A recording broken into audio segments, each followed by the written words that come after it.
Sejam bem-vindos a mais um episódio do Lei Bítida, hoje só com mulheres. A gente está aqui, meu nome é Sheila Gimada, eu junto com a Yara somos sócias da HSLG Advogados e hoje a gente tem duas convidadas super especiais para falar com a gente sobre empreendedorismo feminino e as mulheres no corporativo. Aqui eu vou mostrar para vocês a Amanda Passavante, que é a fundadora do UOL Mulher. A Amanda, ela está no mercado desde os 14 anos, ela é especialista em networking. Ela tem uma história sensacional e vai contar para a gente todos os pormenores da mulher no empreendedorismo, né, Amanda? Obrigada, vai ser um prazer compartilhar aqui com vocês. Bom, eu sou a Yara Leal, sou a responsável aqui pela área trabalhista no escritório e eu vou falar um pouquinho para vocês sobre a Elbia, que é uma figura ilustre, maravilhosa, empoderada, que eu tive o privilégio de conhecer em um dos eventos que eu participo, que é o Liderex, e ela fez um painel surpreendente sobre empreendedorismo feminino, sobre o poder da mulher no mercado de trabalho. Ela que é economista e engenheira, trabalha com energia elétrica, com energia eólica, e é a primeira mulher C-level nesse ramo. Muito obrigada por estar aqui conosco, Elbia. Obrigada, é um prazer. Bom, vamos lá então para as perguntas? Vamos sim. Gente, a Amanda, ela é especialista em marketing digital.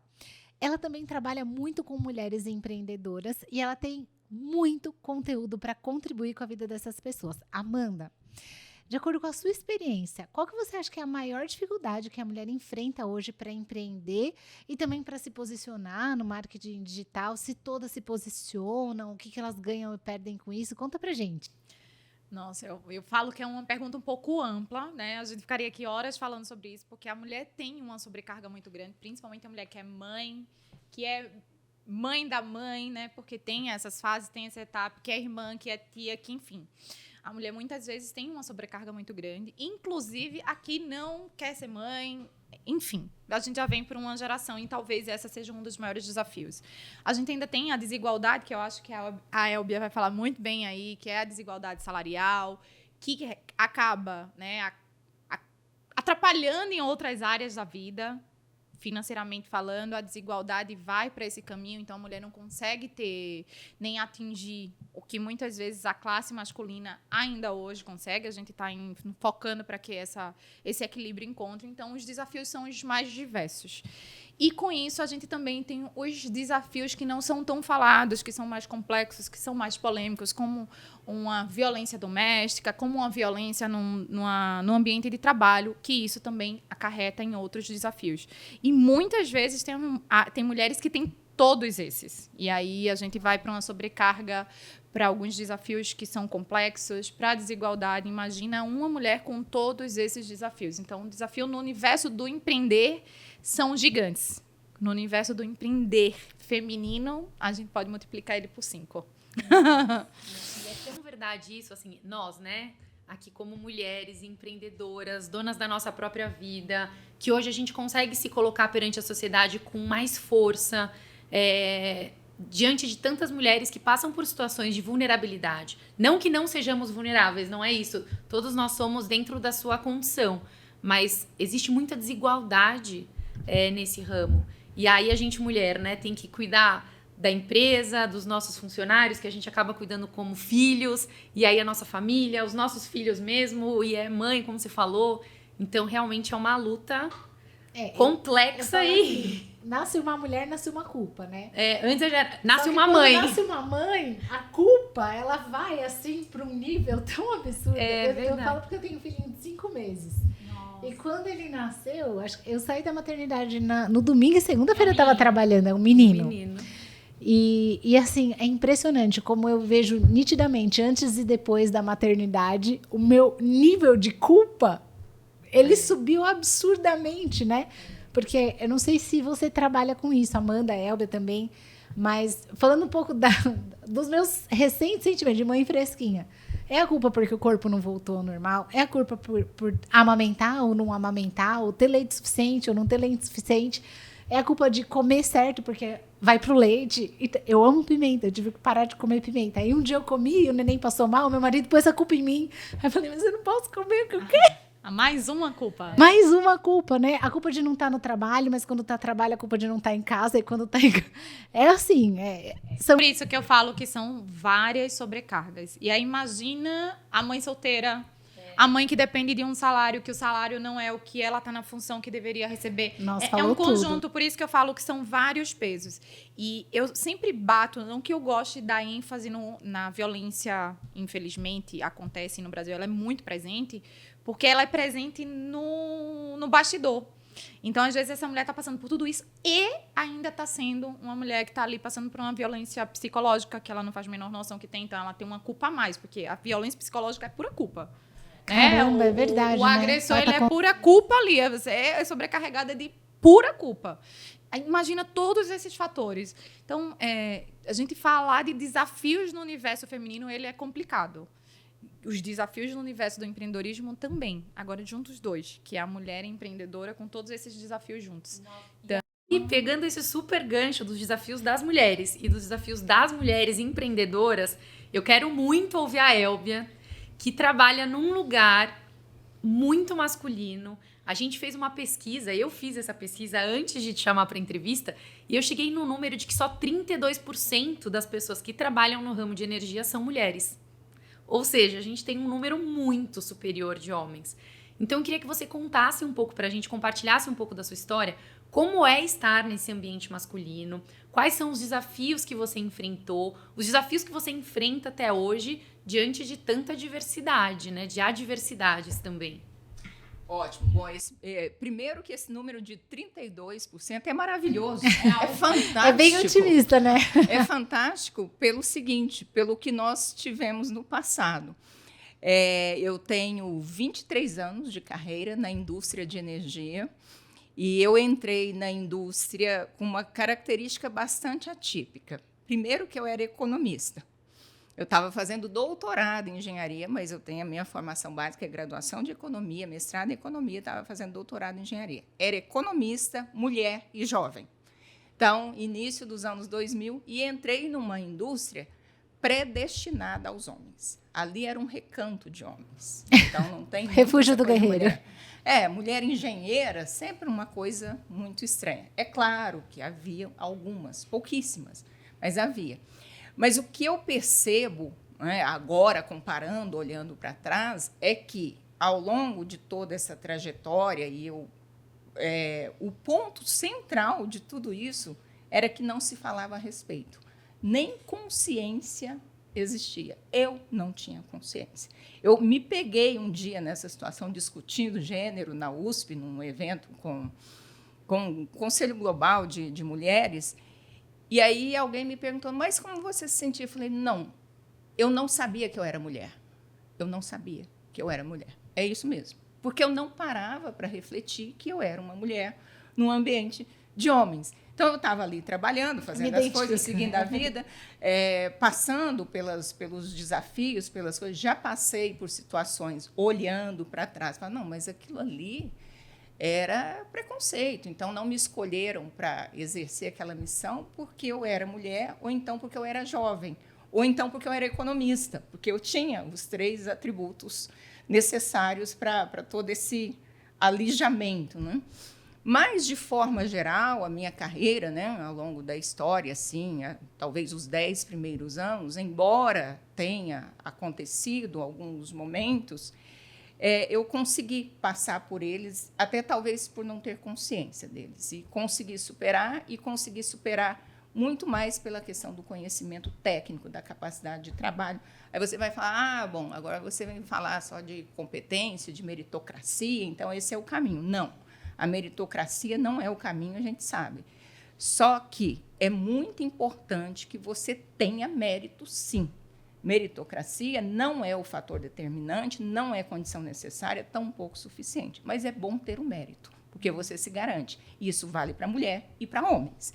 Então, eu percebo que muitas situações eu acabei vencendo por mérito, porque discussão de gênero não existia. Hoje, dos últimos 5 anos, principalmente, eu comecei a perceber esse movimento mais forte nos últimos 5 anos. Antes eu só percebia assim, eu descia do palco, eu fui a única mulher presidente de associação até ontem. Tem pouco tempo que uma outra mulher foi nomeada.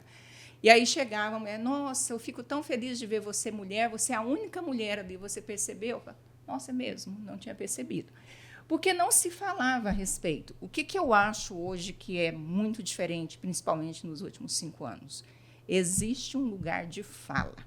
Hoje nós podemos falar. Eu ia falar exatamente isso, o papel da voz. Da voz. Existe um lugar de fala, nós podemos falar a respeito, e mais do que isso, as empresas devem falar a respeito e fazer a respeito.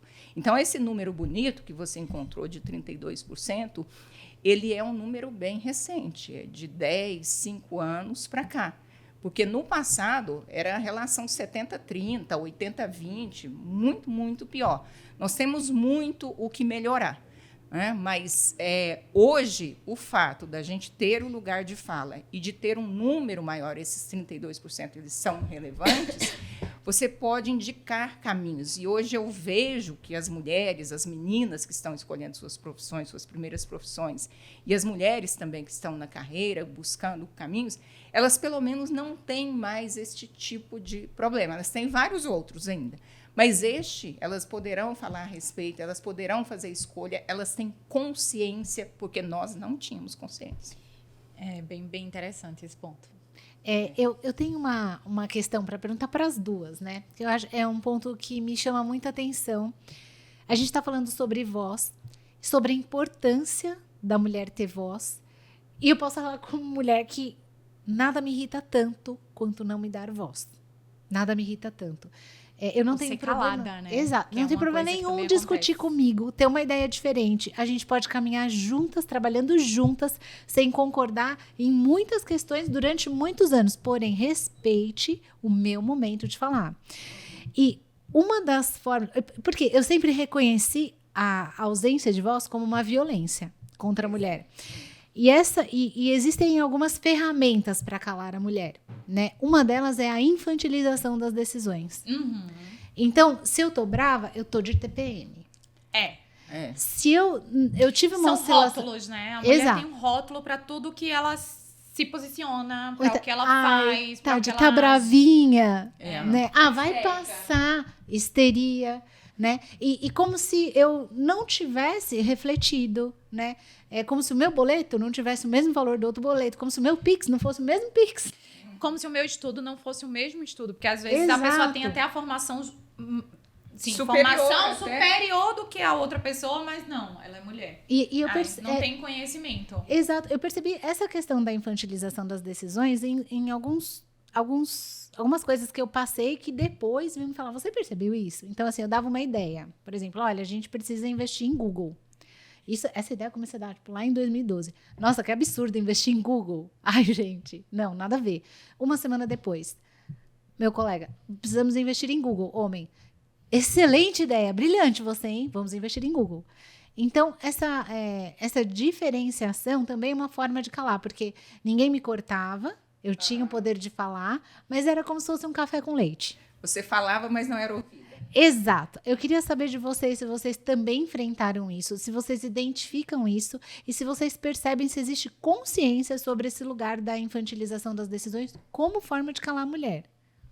Eu já percebi isso, sim, existe e esse está mais difícil de vencer, hein? Nós já vencemos muita coisa, mas a gente sabe que o machismo, porque é disso que a gente está falando, né? O machismo é estrutural, ele está na cultura da sociedade. E aí, quando você separa os países, as culturas, você percebe isso mais forte. E aí eu entendo que a gente vai vencendo algumas camadas, mas tem camadas mais profundas, mas ele sempre passa pela conscientização, de você própria conscientizar, de você buscar mecanismos para modificar isso, e aí é quando vem a fala, o lugar de fala, e depois quando você tem ações realmente para modificar. E aí, nesses aspectos, o que eu vejo hoje? Agora, essas obrigatoriedades de SD, de política de gênero, de indicadores, de não sei o quê, aí as empresas já estão indo por esse caminho. Mas eu vejo em muitas situações, temos que ter tantas mulheres no conselho. Então, lá. Aí vai lá o indicador, está maravilhoso. Tem lá tantos % de mulheres no Os conselho. números existem, porém não tem Não. as ações efetivas. Tipo Não assim, tem. temos 10 mulheres no conselho.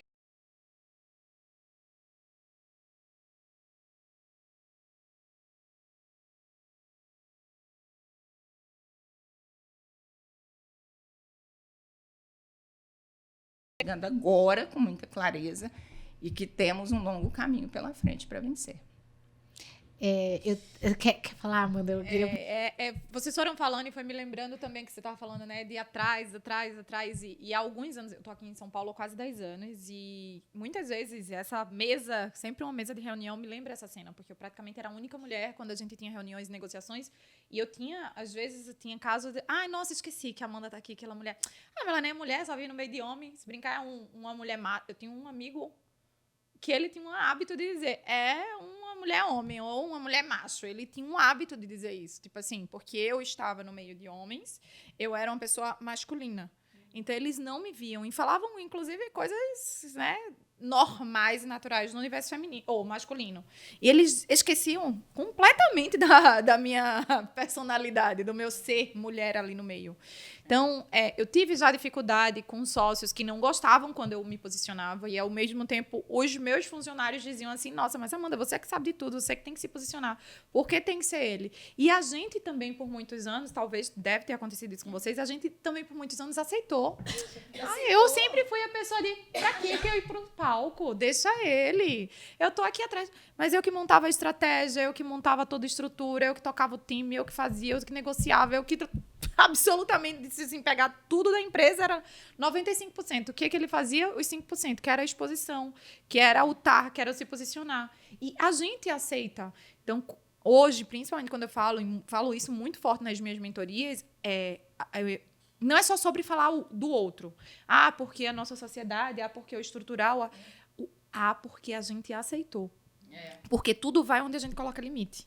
Só que pra gente adquirir que a gente precisa ter limite, a gente precisa aprender. E quando ela falou que a próxima geração vai sofrer menos, porque a gente está falando mais.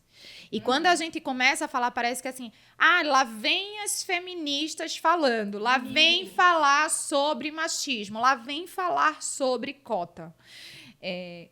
Não tem como. Tem que ser falado. A próxima geração, ela passa por menos violência. Por quê? Porque várias passaram e disseram, eu não quero mais que outras passem. A gente fala. A gente tem que agradecer as mulheres da geração anterior, porque nós estamos trabalhando aqui por causa delas. Antes a gente não podia trabalhar, a gente não podia votar. Né? Hoje a gente está brigando por voz. Eu brinco com minha Antes a gente estava brigando por direitos civis. Eu falo que eu tive a minha avó foi uma das mulheres mais feministas e machistas que eu conheço. Feminista por tudo que ela fez, pela garra que ela teve, de ter sustentado o filho, etc. E toda uma história surreal da minha avó. Mas, ao mesmo tempo, ela tinha muitas atitudes machistas, mas muitas. E não era dela, porque se ela pegasse da história dela, de tudo que ela fazia ali no dia a dia, deveria ser o contrário. Mas era meio que natural. Eu até falo que, assim, minha mãe nunca teve esse posicionamento que eu tenho desde criança, se brincar. Muitas vezes minha avó falava assim, não, mas mulher tem que fazer. Eu falava, e meu irmão, porque ele não faz? Por que eu tenho que lavar um prato e meu irmão tem que aprender a lavar prato? Porque ele é homem. Minha avó falava isso. Porque ele é homem. Eu falava, desculpa, avó, mas não vou fazer também. Mas é muito do que a Elbia trouxe, né? Que é uma questão estrutural, é uma questão social. E a gente cultural, estamos trazendo essa consciência e vivendo essa transformação. Então nós, nessa mesa, somos agentes transformadores de uma sociedade, somos responsáveis por essa transformação. E não só a nossa posição, o nosso lugar de fala, a nossa voz é capaz de mudar isso e trazer consciência, como a legislação também vem prevendo muitas coisas nesse sentido. Deus. E direito é fato social. Então, primeiro o fato acontece e depois a legislação regula. E isso aconteceu agora, este ano, 2023, com a Lei de Igualdade Salarial. Que existe uma lei específica, nova, que determina que homens e mulheres precisam ter critérios de remuneração iguais.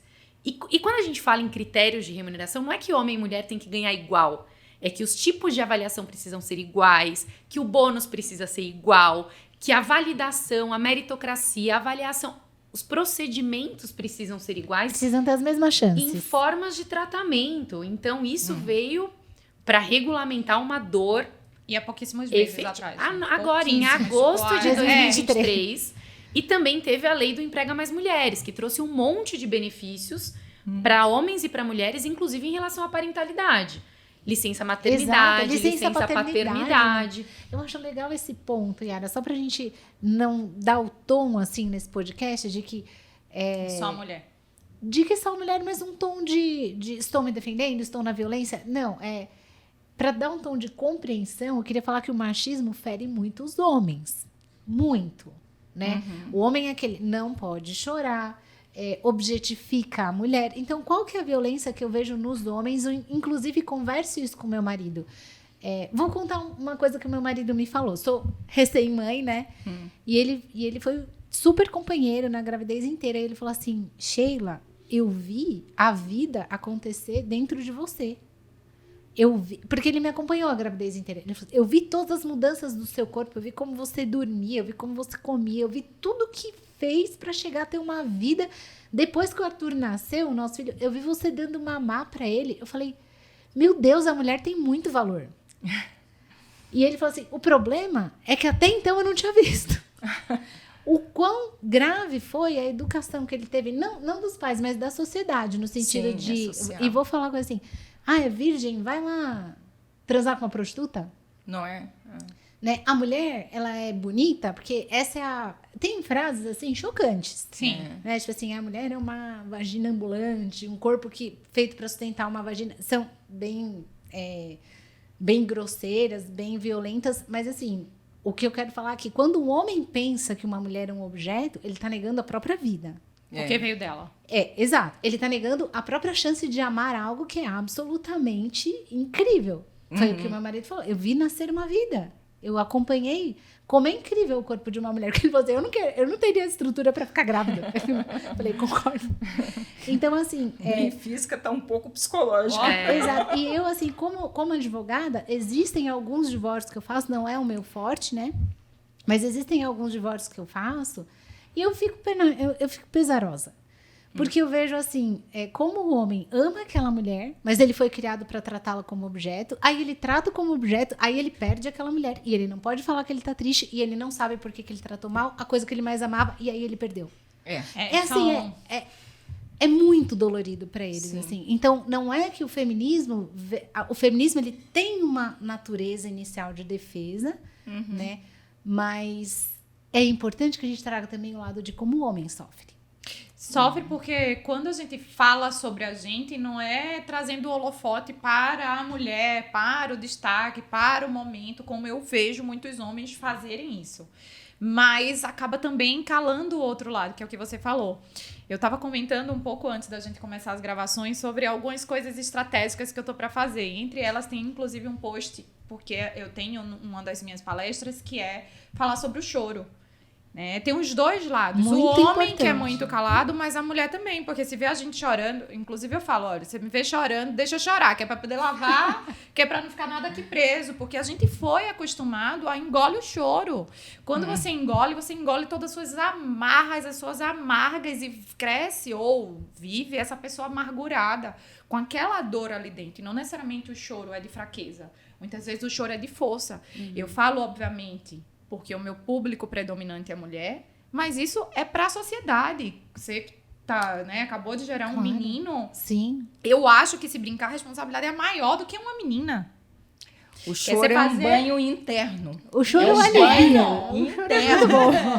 Inclusive, interno. eu já fiz isso, porque eu sou mentora de alguns projetos de igualdade racial, e uma das meninas, quando a gente vai aí pra classes, gêneros, enfim, aí o negócio é bem mais amplo, de todo mundo desabar e chorar. E tem que entender que o choro, ele faz parte, ele é natural e tá ali. Se é um sentimento, sente. Né? E aí, quando a gente nem vai para nenhuma classe, nem gênero, nem nada. O choro é de indiferente idade. E como você citou, o homem, ele é obrigado a calar, mas a gente também. Porque o homem, ele cala. Se ele cala, ele é forte. A mulher, se ela chora, ela é fraca. Então, se em algum momento você vê uma pessoa chorando, seja numa reunião, seja num bate-papo, não tem capacidade. Nossa, ela chorou. Nossa, ela... Você sabe por quê? O que está acontecendo por trás daquele ser ali? Então, eu falo, quando a gente vai para alguns, né, complexos da nossa sociedade, para a gente ter, há 1 mês atrás, praticamente, uma lei dando um equilíbrio.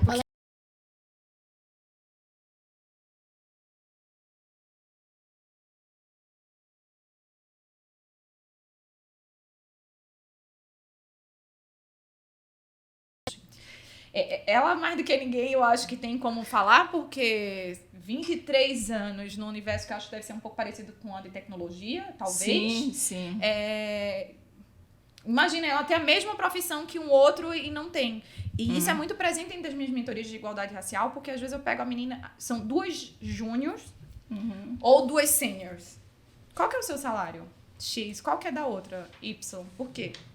Porque uma é preta e a outra é branca. Pois e aí a gente vai criar um universo outra camada. se desdobrando em 1000. Tenho certeza que ainda, principalmente eu acho que no seu universo e na tecnologia, essa desigualdade deve ser assim, bem gigante. A desigualdade é gigante, principalmente em certos cargos. Por exemplo, já nos cargos que eu ocupo há mais de 10 anos, não, é tudo igual, não? Que eu estou lá naquele cargo de CEO ou cargo de diretora, era igual. Fulano é diretora, fulano é diretor. Então, eu não passei muito por desigualdade salarial. Teve um momento que eu percebi, fui lá, negociei e ganhei. Mas eu passei muito mais por desigualdade de cargo, de função. Sim. Que eu estava ali apta a ocupar uma função com um homem. Aliás, eu estava mais apta, mas escolheram um homem porque era homem. Então, isso eu passei algumas vezes. Agora, desigualdade salarial, nem tanto. Assim que eu vi, que eu percebi, eu já fui, já negociei, já consegui. Mas isso é um privilégio. Né? Talvez pela área que eu estou, pela posição que eu ocupo, eu não tenho enfrentado isso. Agora, essa questão da lei, eu acho que é um avanço, é fantástico, é sensacional, mas vou te dizer, eu já estou aqui matutando, pensando como é que as pessoas vão encontrar uma forma de burlar isso, porque vão usar. Né? Então, vão querer usar critérios de classificação, criar umas dificuldades ali para não pagar o salário igual. Mas eu acho que um ponto importante é que assim, a gente vive isso no Brasil, mas essa questão do empoderamento da mulher, da igualdade das mulheres no ambiente de trabalho, é um movimento mundial. A gente tem lei recente na França, a gente tem lei em Portugal, acho que em grande parte da União Europeia, nos Estados Unidos ainda não. Sim. Mas assim, é um movimento mundial. E graças a Deus ela existe e as pessoas vão querer burlar ou não. O fato é que hoje vai ter fiscalização. Então, assim, a criatividade ela existe, possivelmente vai ter gente querendo burlar ou não. Mas o fato é que vai ter fiscalização, as pessoas vão estar atentas, a consciência está cada vez melhor. Então, acho que nós, aqui de novo, somos agentes transformadores. E pegando esse gancho que vocês duas trouxeram muito bem, dessa questão da gente se colocar na posição de líder, de tomar conta da nossa vida, principalmente você, Elbia, que trouxe, não, mas eu sou diretora, embora eu não tivesse o mesmo salário, eu era reconhecida na posição que eu ocupava. Você já sofreu alguma questão de liderança? Das pessoas não te darem essa voz, tanto que a Sheila comentou, por ser mulher, ou pelos seus pares de não serem reconhecida como par, ou não vou dar bola para você porque a opinião do outro é mais importante. Você já sofreu alguma coisa nesse sentido? Eu passei por isso inúmeras vezes, e aí quando eu passei, eu já tinha uma certa consciência, não era consciência de gênero, não era essa consciência claríssima de gênero, porque a gente passou a tê-la faz pouco tempo. Comece a revisitar, não era bem. Era alguma coisa que você sabia que estava errado, mas não sabia, não tinha nome a coisa. Eu já passei por isso várias vezes, então era diretora junto com os outros, e eu fui a primeira diretora eu fui a primeira mulher em muitas posições. Olha. Então eu passei por isso várias vezes. Eu fui a primeira mulher presidente de associação na posição que eu estou hoje, eu fui a primeira mulher diretora de uma determinada empresa, eu fui a primeira mulher naquela posição, naquele ministério, porque eu trabalhei no governo há muito tempo. Então, as várias posições que eu ocupei, eu fui a primeira mulher a sentar naquela cadeira. Então, eu enfrentei isso o tempo todo. E eu ainda enfrento isso. Eu só não enfrento isso muito mais porque eu sou uma pessoa muito conhecida agora. Então, todo mundo sabe quem é a Elbia. Mas, por exemplo, se eu saio daqui, vou para um evento lá fora e ali estou conversando com algumas pessoas que não conhecem direito, não são... elas vão fazer a mesma coisa. Então, hoje, eu entendo que eu consigo essa igualdade muito fato por eu ser uma figura conhecida, e todo mundo sabe o meu background, tudo que eu passei, do que exatamente por haver ainda um respeito, porque falta muito para a gente chegar lá. Mas, como eu falei, tem a conscientização, tem a discussão e tem a conquista do lugar de fala. Nós estamos no estágio da conquista do lugar de fala. A gente ultrapassar aí para outros estágios ainda vai demorar um tempo. Não é desânimo, a gente tem que ter noção onde nós estamos. A realidade é essa.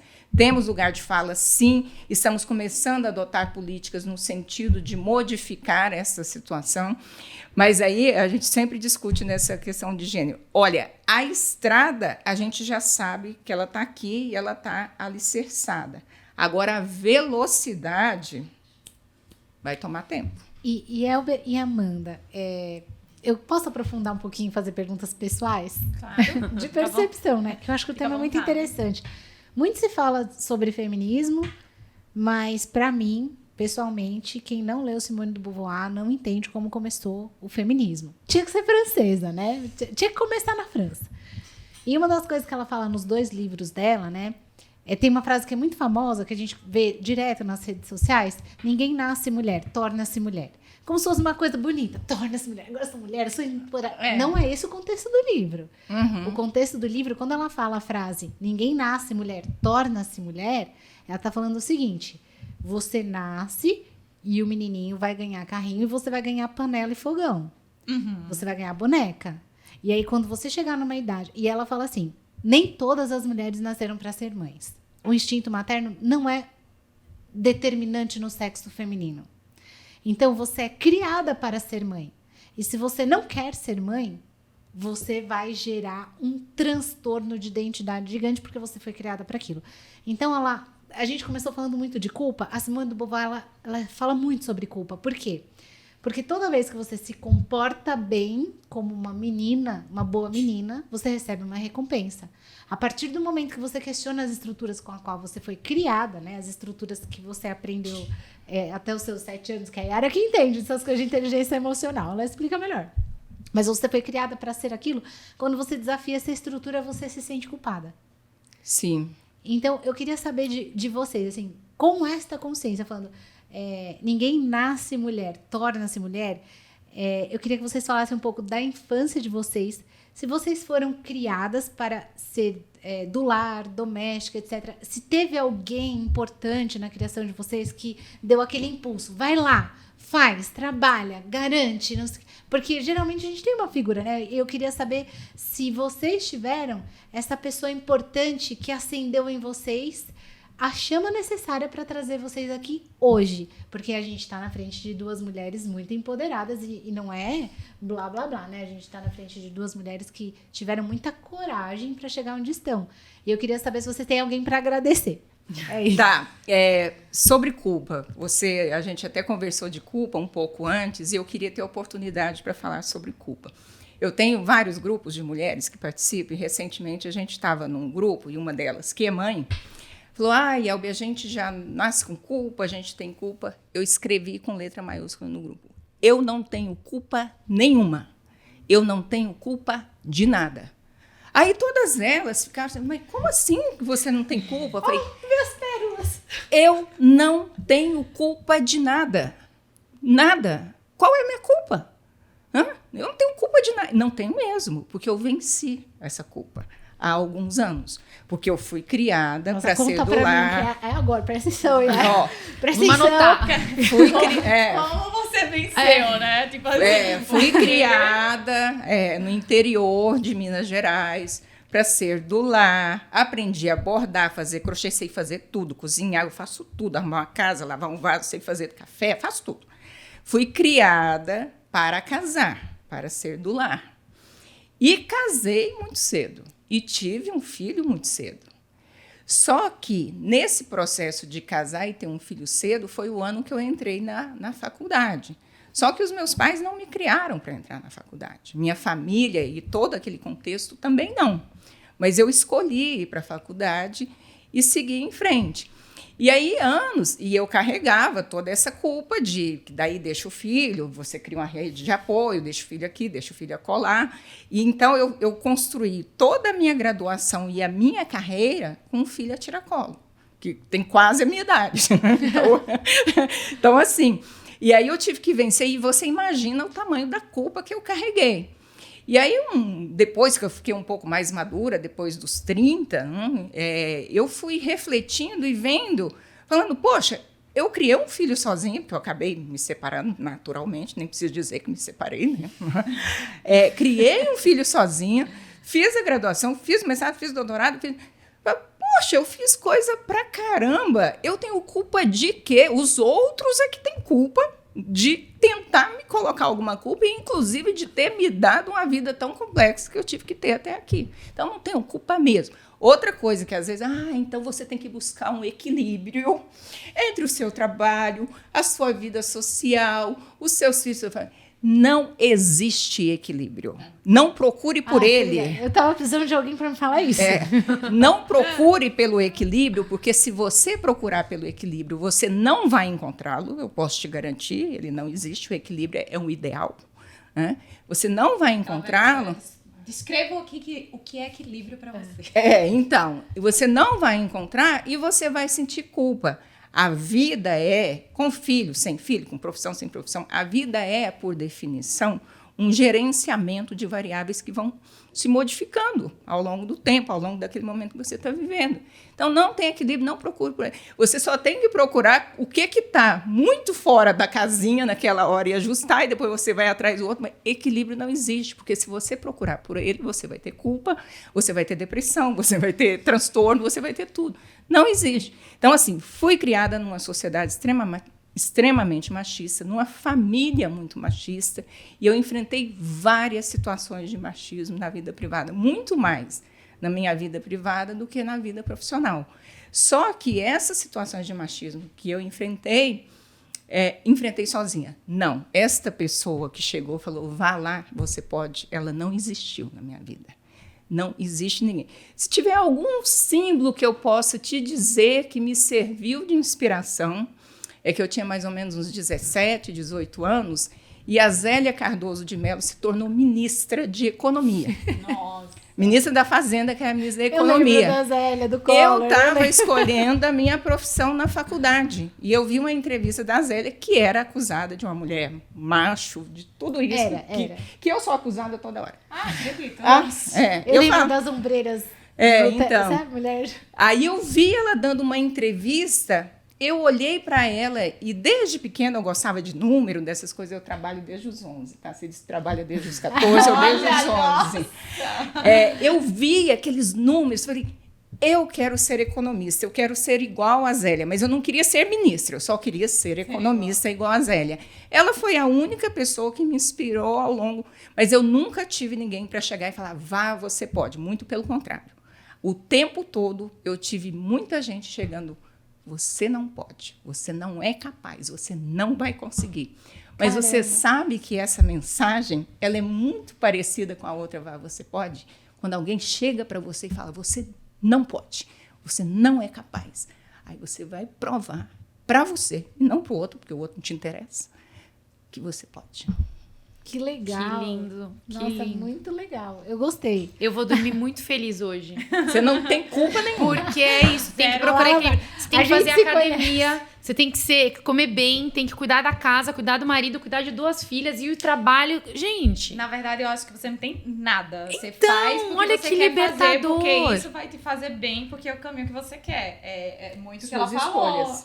Que libertador, que máximo. E você? Amanda, eu acho que ela teve uma cara, hein? Depois de tudo isso, que eu acho que metade disso é metade do que eu tenho, mas é um pouco do que eu contei anteriormente, né? Eu tive uma avó que, pra mim, sim, foi minha referência enquanto mulher, ao mesmo tempo foi uma referência a extremo machismo. Minha avó tinha atitudes, coitada, por conta realmente da sociedade, porque ela foi uma mulher que, se a gente parar pra pensar, ela quebrou todas as barreiras, né? Ela teve 11 filhos sustentou eles, tinha que trabalhar, ela era costureira, tocava. Quando eu olho aquilo ali me dá força enquanto ser mulher. E ao mesmo tempo, aquela mesma mulher dizer pra mim, a mulher tem que... E eu falava, não tem nada. E assim, minha mãe nunca me ensinou a isso, tá? Ela vai assistir e ela vai ter consciência disso. Até hoje eu falo. Porque tinha coisa que eu falava pra minha avó, eu falava, não, assim, mulher tem que... Eu falo, mulher não tem nada, avó. Eu vou aprender a cozinhar, eu comecei a cozinhar com 9 anos, porque eu gostava de cozinhar. Não me obriga. Até hoje eu falo, não me obriga a cozinhar. Eu amo, mas não me obriga que eu não faço.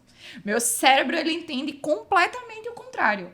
Todos os chefes que eu tive, enquanto eu trabalhava no corporativo, eu falava pra eles, não me enche o saco, não me cobra. O resultado não vai ser esse, é o contrário, vai ser o inverso.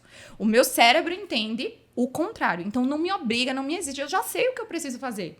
E, assim, muitas coisas vinham do natural. Como eu citei o exemplo, às vezes, dentro de casa. Eu vi uma mulher tão forte, ao mesmo tempo ela dizer, seu irmão não precisa fazer nada, você tem que fazer tudo. Oi? E eu falava pra ela, oi? Porque minha avó morou com a gente até os últimos dias dela. E eu convivi no dia a dia. Aprendi muitas coisas incríveis, maravilhosas, inclusive a força dela. Com aquela mesma força, ela era meio que obrigada a falar, e as falas eram bem naturais. Diferente de hoje em dia, que talvez se ela fosse, né, aquela mesma força de mulher, de tudo que ela fez hoje em dia, ela teria uma outra voz. Mas não, ela foi educada como? Porque provavelmente a mãe dela também veio dessa educação. A mulher tem que, a mulher tem que, a mulher não tem que ter nada. A mulher não tem que nada. Minha mãe já destravou um pouquinho mais, mas minha mãe também carregou a culpa um pouco parecida com a sua, de ir pra estudar, e muitas vezes a gente ia do lado. E enquanto filho ali, porque ela estava querendo fazer uma outra graduação, porque ela queria mudar. Então, a gente realmente vem de uma leva de sociedade com muita culpa. Aí tem algumas que vão quebrando essas culpas e vão dizendo assim, não tenho culpa de nada. E eu acho que a gente tem uma mega responsabilidade, eu não diria culpa, porque a gente não precisa carregar elas, mas com a próxima geração que vem. Eu falo para minhas sobrinhas, eu tenho uma sobrinha quase uma mulher, tenho uma outra um pouco menor. Elas vão ter uma outra visão, elas têm uma outra vida em todos os sentidos. E isso vem da gente falar, porque o lugar de fala ele vem de poucos anos, como ela citou. Mas antes do lugar de fala, a gente tinha algumas que quebravam e falava, e desculpa a expressão, dane-se. Quando eu me via nesses meios de os homens começando a me perceber quanto homem, eu comecei a olhar, eu me vestia enquanto homem. Não me vestia enquanto homem, mas eu também não me vestia como deveria. Eu comecei a me posicionar diferente. Vocês não estão me vendo aqui, vocês vão começar a me ver. Eu até brinco, não sei se vocês acreditam em signo ou não, mas eu sempre fui extremamente discreta. Eu comecei vou dar uma olhada aqui, vou deixar meu lado leonino sair. Então comecei, agora vocês vão me notar. Quando tirar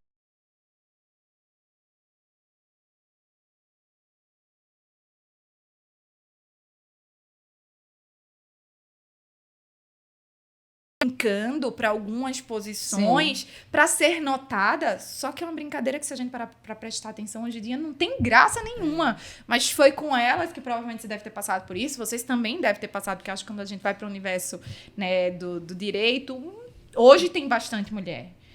Mas antigamente eram poucas mulheres nesse universo, ele era bem forte masculino, ou o masculino era bem predominante e a mulher um pouco abaixo. Então, assim, é uma complexidade, mas eu talvez resumiria isso aí, que a gente tem uma missão para deixar um legado para as outras gerações e assim sucessivamente.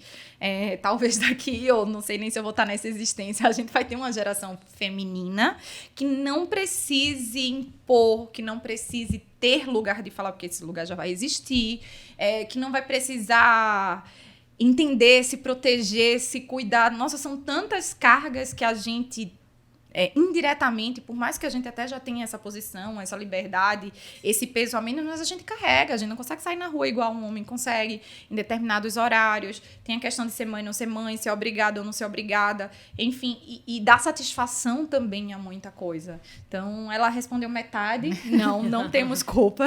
Agora, eu acho que a gente tem uma responsabilidade, indiretamente a gente carrega para as próximas gerações femininas, ter mais liberdade de ser. E a gente estava falando um pouco sobre ser, que foi o que ela falou. Você construiu uma carreira, você construiu um nome, e aí esse nome ele vai, inclusive, à frente do seu gênero. Foi o que ela falou.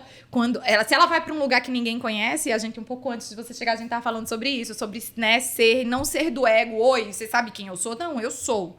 Eu sou porque eu construí, porque eu desenvolvi, porque eu cheguei nessa posição, porque eu fiz isso, porque eu quebrei barreiras e por isso eu sou. né? E a gente vem desse lugar de muito tempo ter que ser primeiro e não apenas existir. E se tivesse uma menininha de 10 anos aqui, o que vocês duas diriam pra ela? Olha, linda, é isso, tá? Que eu posso te entregar da minha geração, é isso. Presta atenção e segue o baile. Eu só vou complementar a pergunta, porque infelizmente a gente tá chegando no final e assim, foi tão maravilhoso ter vocês, foi tão inspirador, cada uma dentro da sua competência, da sua história. E eu quero só, antes de completar a sua pergunta, falar que assim, no meu caso, embora a pergunta não tenha sido pra mim, eu quero fazer porque eu tenho alguém pra agradecer. O meu pai, ele sempre me empoderou demais. Ele sempre falou pra mim, não, você pode, você acontece, você é capaz. Meu pai sempre me empoderou muito. E tanto que eu até, conversando aqui em outros episódios, eu contei que com 16 anos, eu cuidava de uma das padarias do meu pai que tinha 25 funcionários. E eu tinha 16 anos e era um desafio, sabe, me impor dentro daquela situação. Então, eu tenho muito a agradecer pro meu pai, por ele ter me dado esse lugar de fala, ter me empoderado dentro desse sentido. Mas quando eu saí pro mercado de trabalho, eu não me senti tão empoderada assim. Aí eu me senti muito podada. Mas se eu conseguir fazer, eu me senti muito protegida, muito segura dentro da minha casa, dentro desse contexto. Então, eu sou muito sortuda e quero agradecer pra você, pai, por ter falado tudo isso pra mim. Ai, posso agradecer também? Pode. Bem rápido. O meu pai sempre falou pra mim, a Sheila tem estrela, ela vai brilhar. Como é importante. Como é importante um pai falar isso pra uma filha. Mas eu preciso nem vergonhar, porque eu não tive uma história difícil. A minha família, assim, a minha mãe é uma mulher incrível. A minha bisavó tinha 9 filhas, o marido ficou em depressão, perdeu toda a grana. Ela era socialite, ela bateu na porta de todas as amigas e falou assim, quanto que você paga para lavar sua roupa? Tanto, eu vou cobrar menos, deixa que as minhas filhas lavam. Botou as 8 filhas para lavar roupa, morreu com 5 lavanderias. Em 1929, isso, bem na época do crash. Então, assim, eu nunca tive nem que discutir. Eu acho que para mim é muito natural essa questão de ter um lugar para falar, porque eu sempre tive. Então, assim, agradeço ao exemplo. Ninguém nunca me falou. Mas tem uma bisa daquele jeito, assim. Tem na minha avó do jeito que foi, assim. O meu avô era militar, mas em casa, militar era a minha avó. E a minha mãe, assim, que teve tanto sucesso, sempre falou. Minha mãe falou pra mim. Eu quis alugar uma Bayer quando eu comecei a advogar e ela falou, vai alugar o escritório inteiro, agora! Falei, mas eu não tenho dinheiro para pagar. Você vai se virar e vai pagar. Então, hoje eu tenho um escritório que a minha mãe praticamente deu uma bica na minha bunda e falou, você vai, eu não aceito se você não for. Eu fui com muito medo. Então, eu queria agradecer elas, mas antes de mais nada, eu agradeço a Deus. Porque no final de toda essa jornada, eu sei que não foi ninguém, mas sempre ele me cuidando o tempo todo, sabe? Para ser bem honesta, eu tenho muito mais do que eu conseguiria com a força do meu braço. Então, acho que é isso. Agradeci também.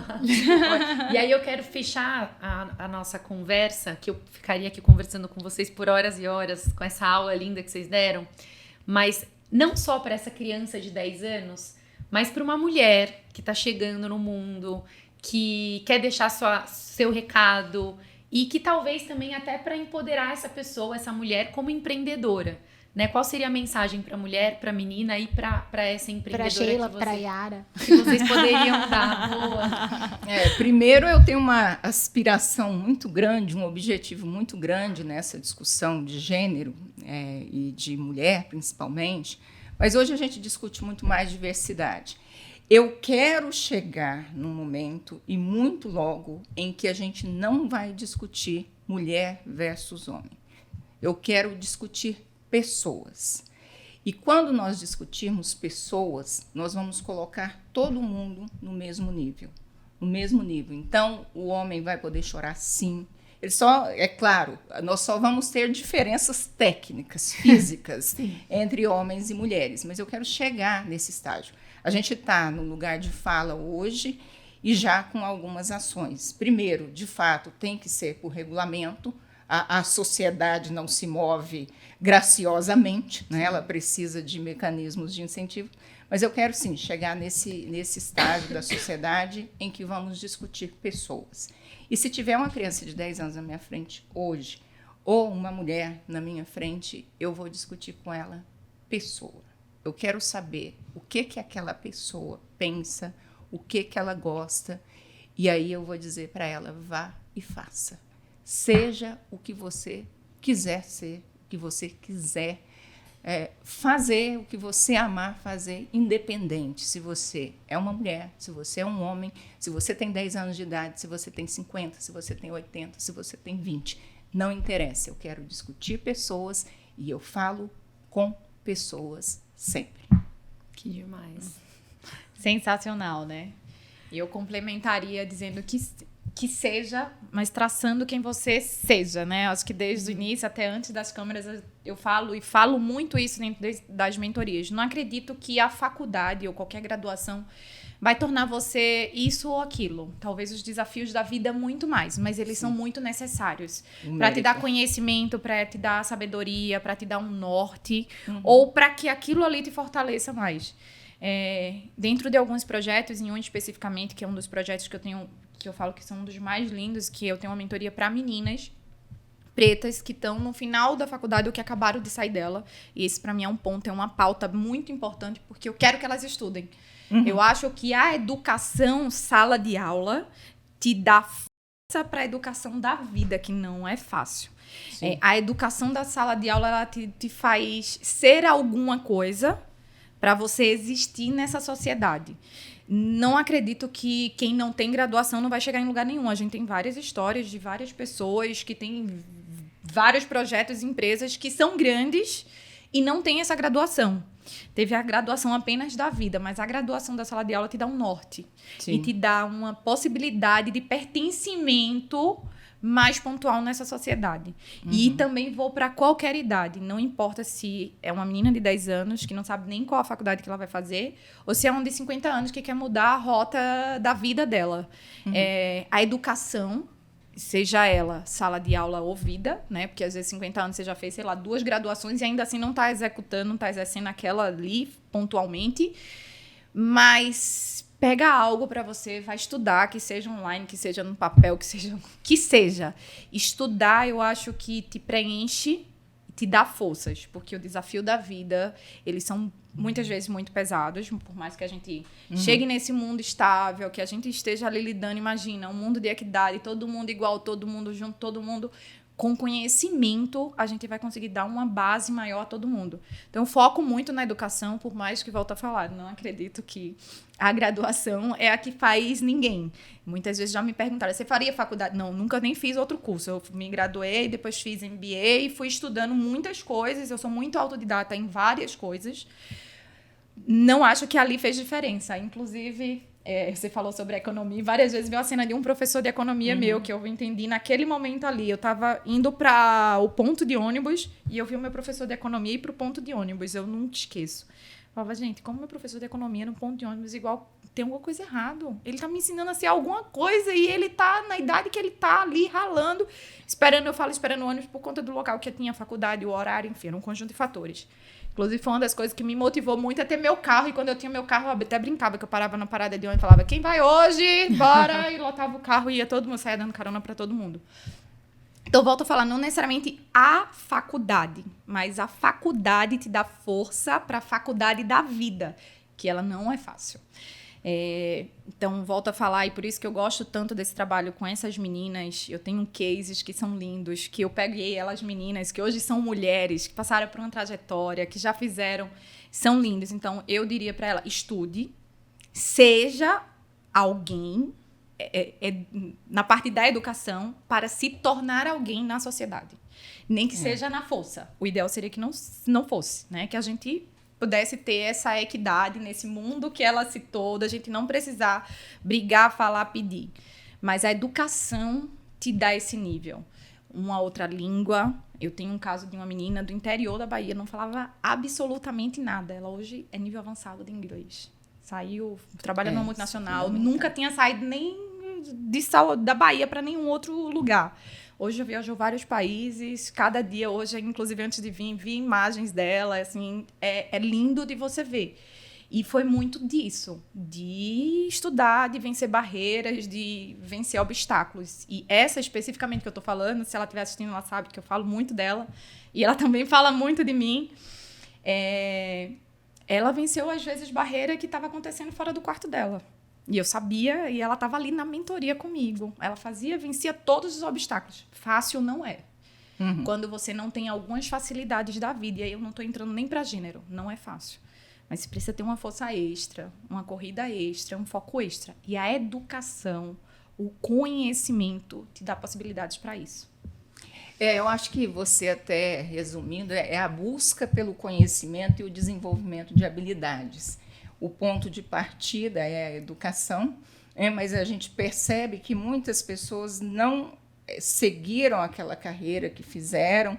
Algumas nem têm graduação. Eu conheço pessoas que não têm nem segundo grau completo, mas ela desenvolveu uma habilidade ou desenvolveu um conhecimento. No Brasil, pelo nosso modelo, a graduação é condição necessária para muita coisa. Na Europa já é diferente, tem curso técnico. Mas no meu caso, por exemplo, e eu falo isso, educação é definitivamente o transporte para a mobilidade social. A forma de você sair, né, de mudar de um ponto que você está na sociedade para outro é a educação. Porque você vai lá, você aprende, você tem conhecimento. Lá no início da minha carreira, menina, economista, mulher, por que eu tive força? Porque eu tinha título e eu já era quase uma doutora. Então, quando alguém perguntava quem é fulano, ou chegava para quem é você? Bom, eu sou Elbia, eu sou economista, sou doutoranda, pronto, você já esfrega aquele título na cara. E aquele título já me serviu para muita coisa. Título é importante. Sim. E ainda hoje te dá muita força. Mas na época dela eu acho que dava muito mais, que é o que você falou. Naquela época foi o seu título. E a gente conversou um pouco sobre isso, né? Os títulos foram uma chave. Ser, não ser de ego, né? Eu sou fulana. Não, eu construí isso e disso aqui eu consigo ser. É óbvio, a gente falou um pouco ali sobre números, mídias sociais e um pouco antes até de você chegar, conversando sobre isso, né?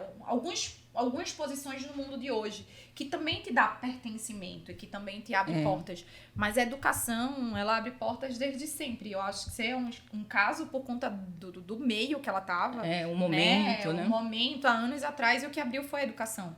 Mas ainda hoje, acho que ela usou muito, que é a questão... A gente vai chegar aí a equidade, seja de gênero, seja, né, enfim, de classe social e tantas outras coisas que a gente quer ver essa equidade acontecer. A educação, ela dá essa possibilidade.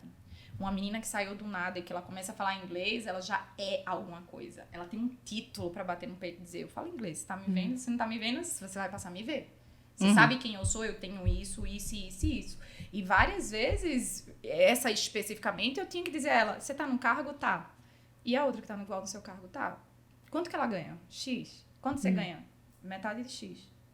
Bata lá, fale com... E diga a ela que você tem que ganhar igual. Mas não é fácil, porque essa força vem de uma outra força. Ela deve ter empoderado muita gente no caminho dela. Com certeza. E a gente tem muito ainda a fazer. Então... Pra mim, eu acho que a Elba, ela falou pra gente, e a Amanda, ela confirmou o seguinte... Para não precisar ter título, você precisa ter título, né? Isso. É isso. Você precisa do título para chegar à conclusão que você não precisa dele. Exato. Como eu sou economista e trabalho com teoria dos jogos, eu digo que a estratégia dominante é ter o título. Depois você pode até abrir mão dele, mas você precisa ter título para não ter título. Just in case, você tem um título. Até para vocês entenderem uma coisa, eu nunca peguei meu... Diploma. Eu nunca. Às vezes, aleatoriamente, minha mãe fala, eu acho que eu vou lá na faculdade pegar. Eu falo, vai, mãe, vai lá pegar. A mãe, ele quer pôr na parede. Não, o meu está na parede Ótimo. do meu escritório. Está lá, Elbia, graduada, data tal, mestre tal, doutora, e todo escritório novo que eu levo, está lá o meu título que eu tenho. Just in case, né? Ótimo. Mas é uma conquista. A hora que eu olho para aquele título, eu vejo toda a minha história. Muito e bonito. Só eu sei como ela foi construída. É, não verdade. tenho a menor dúvida disso. Ele vem minha imagem, porque de fato, assim, não é que ele não significa. Ele, pra mim, significou muito. Eu consegui muito com ele, inclusive fazer todas as outras coisas que eu fiz. Mas como minha trajetória praticamente foi muito empreendedorismo, e eu precisei muito do corporativo. No corporativo era, você tem o quê? Qual que é a sua formação? Você fala inglês? Tudo eu precisava de certificado. E eu brinco que eu peguei acho que a palavra não seria abuso, mas... No preciso dele, entendeu? Hoje eu não preciso comprovar nada, mesmo eu comprovando, tendo. Então, aleatoriamente, eu falo, mãe, vai lá pegar. E depois eu falo, nossa, e acabo, esqueço realmente. Porque, assim, minha mãe trabalhava do lado de onde é a faculdade, e aleatoriamente eu passo na frente dela quando eu vou pra Recife. Mas é que aquilo, pra mim, eu não precisava ter um rótulo de dizer. Mas eu acho ele necessário. Não sei se parece incongruente o que eu falo, mas não é. Eu acho ele necessário. Ele só não foi pra mim no meu mundo do empreendedorismo. Você não precisa ter um título, mas ele te dá uma porta. No corporativo, ele é a sua porta, ele é a sua perna, é o seu pé, e ele é... E muitas vezes a sua cabeça também. Peito, uma tacada no... Olha aqui. É. Aquele negócio de vou meter a mão no peito e dizer, olha aqui quem eu sou. Eu sou super a favor dele, não é porque eu não peguei, tá, gente? Mas eu acho que é mais, Amanda, pelo que você está dizendo e até a sua experiência, que é muito interessante, nós estamos falando muito mais de desenvolvimento de habilidade e de busca de conhecimento. A faculdade, ir para uma graduação, é o caminho mais convencional da busca do conhecimento e da habilidade. Sim. Então, por isso que é tão comum. Mas não adianta você ter o título, porque você precisa desenvolver muito mais coisas e as suas habilidades para você chegar nos lugares também. É isso. É verdade. Gente, eu quero agradecer a presença de vocês. Foi maravilhoso. Obrigada mais uma vez. Obrigada Elvia, mesmo. Amanda. Foi ótimo. Foi incrível. Foi uma aula pra gente, né, Sheila? Que A gente bom, né? precisava ouvir. Eu não tenho mais culpa. Não, eu até tenho, eu só não preciso tem. tratá-las agora. Depois Agora desse é certeza. podcast. Não tem. Larga. Larga Você chega lá pro seu marido e fala, senta aí. Aí ele vai sentar e falar, é o seguinte, a partir de hoje, eu não tenho culpa de nada. Ótimo. Mas mais... Libertador, pra falar a verdade. Total. E pensa nisso todos os dias. Porque É. eu acho que é uma das coisas que a gente tem que se auto-fortalecer. Se auto-fortalecer não é fácil. Eu fico culpada até quando a Sheila me liga, por exemplo, eu não consigo atender. Ai, eu não consegui atender, me desculpa.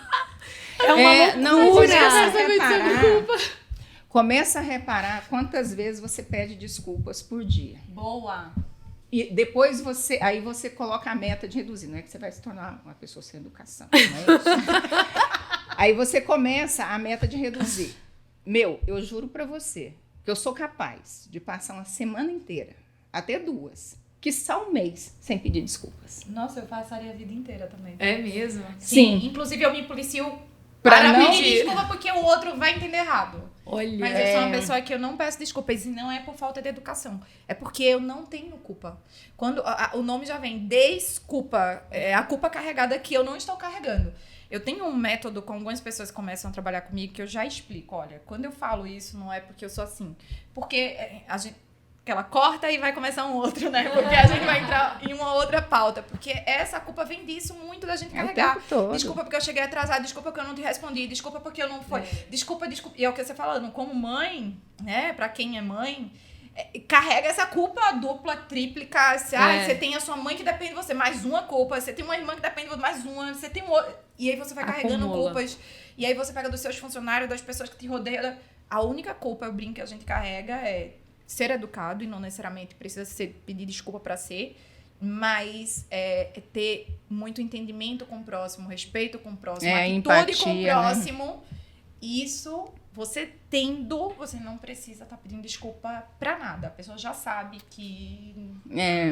Uma vez uma pessoa falou assim, meu filho falou assim para mim, mãe, por que você tem essa mania de achar que a gente não tem que pedir desculpas? Falei, bom, princípio 1, não ocasione o problema. Aí você não vai ter culpa logo, não tem desculpa. Então, tem um compromisso, tem que chegar a tal hora, vá antes. É claro, deu um erro aqui hoje, por exemplo. Né? Você viu? Eu falei, me desculpe, me atrasei porque aconteceu isso. Acabou, já está resolvido, nem lembro mais que eu cheguei atrasada aqui, está resolvido o negócio. Então, meu princípio básico da desculpa é isso. Eu não proporciono a culpa, porque aí eu não preciso pedir desculpa. Porque eu fico ali o tempo todo cuidando e respeitando o espaço do próximo para também não ter que pedir desculpa. Uma das coisas que eu gosto muito é de, tipo assim, não preciso pedir desculpa porque eu cheguei atrasado. Eu agradeço. Obrigada por você ter me esperado. Obrigada por você ter feito isso. Ontem, senão a gente vai esticar muito aqui. Eu acho que... Ontem, muito só pra já fechar fala, o... né? o É que eu tô assunto. achando que a gente tem conversa aleatória. Não, esse é making off. Ontem, e eu falo isso em qualquer prédio que eu morei, todos os meus porteiros de 50 mil turnos que tenham, funcionário, me conhecem. E me conhecem, mendigo de onde eu moro, da rua, da região, por onde eu passo, eu conheço, eu falo, eu sei o nome. E aí ontem um porteiro meu passou, eu passei, eu acho que ele estava ocupado, não prestou atenção. Aí eu fui e voltei a fazer alguma coisa. Ele, oi, dona Amanda. Aí rindo meio que com ironia. Você não falou comigo? Eu falei, puxa nas câmeras. Vai lá ver as gravações se eu não falei com você. Aí o outro que tava do lado falou e você não ouviu. Ela falou que eu nunca vi você falar. E esse foi o mesmo que um dia eu passei muito concentrado. E eu concentrado, eu às vezes parece que eu tô com raiva, sabe? Porque eu tô muito, sei lá, em outro planeta. Aí ele falou, nossa, aconteceu alguma coisa. E eu falei, por que ele? Eu nunca lhe vi assim. Eu disse, talvez, é porque eu tô em outro planeta. Então, isso é reflexo. Eu fico muito feliz disso, de tudo que eu fiz. Um mendigo que morava do meu lado, quando eu passei, na época da pandemia, que quase não via ninguém, eu passei preto e voltei, e aí ele falou assim, eu lhe vi, viu? Eu falei, como você sabia que era eu? De máscara? Ele, eu sei quem é. Oh. Eu nunca dei R$1, nunca tinha dado uma comida, nunca tinha dado nada, mas sempre dei bom dia, boa tarde, boa noite. Sempre. Isso é importante. E isso, pra mim, eu acho que é exato isso. Eu não preciso pedir desculpas, sabe? Quando eu trato o outro como deveria ser tratado. Sim. Você faz Nossa, gente, a gente precisaria de um outro podcast. Mais uns 5, a gente pode fazer um podcast sobre culpa. Nossa! Esse ia ser sucesso. Bom, eu quero agradecer mais uma vez. Obrigada a todos. Falar que esse episódio vai estar disponível no Spotify, no Deezer, no Apple Music, em vários outros, no Amazon. No YouTube e também no nosso Instagram, HSLG Advogados. Vou pedir para a Elbia deixar o Instagram, o LinkedIn, o que você preferir. A Amanda também, que já tem muitos seguidores. Então, fiquem à vontade para deixar as redes sociais de vocês. O meu Instagram é Elbia Ganon e o meu LinkedIn também, Elbia Ganon. O meu Amanda Passavante, vocês encontram em todas as redes sociais. É mais fácil. Twitter, Facebook, tudo também. Amanda, não, Twitter eu deixei de usar, gente. Desculpa, nada contra, mas é porque não dá pra dar conta de tudo. Mas todas as demais redes vocês me acham. E as duas que eu mais uso, né? O Instagram e o LinkedIn, Amanda Passavante. Eu também. Muito obrigada. Amanda Passavante. Muito obrigada, pessoal. Foi excelente. Eu adorei a conversa. E se vocês quiserem achar HSLG Advogados, a gente também tem o nosso site www.hslgadvogados.com.br. Te vejo no próximo episódio.